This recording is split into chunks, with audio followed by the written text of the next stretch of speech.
She's here in spirit. Yes, she is. To my wife, Alice, Yes. who has been my soulmate.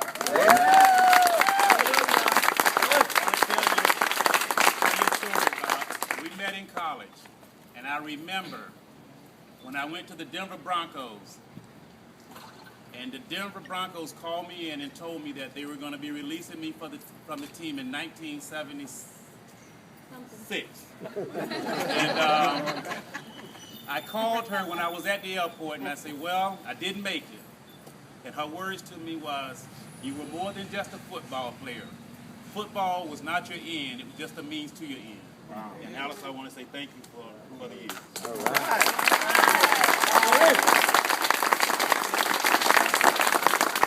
My brothers and sisters, I can't say thanks. Ron, Saul, Sarah, Pat, thank you for being here. To a guy that, if it were not for him, I know I wouldn't be here. My best friend since the second grade, Mike Latimer. I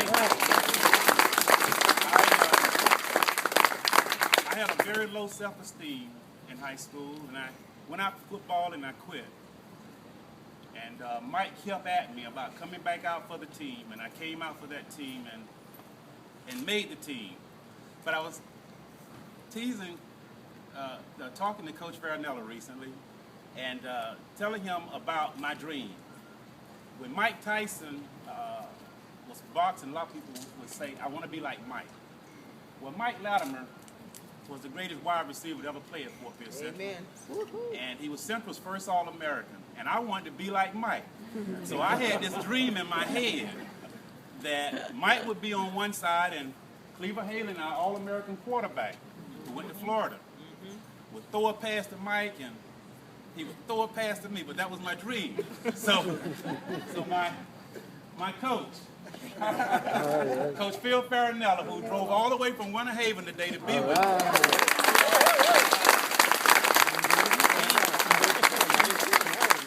He woke me up out of that dream and told me, he said, you know, Latimer's going to be All-American, and Isaac is definitely All-State, and you're going to be backing up those guys.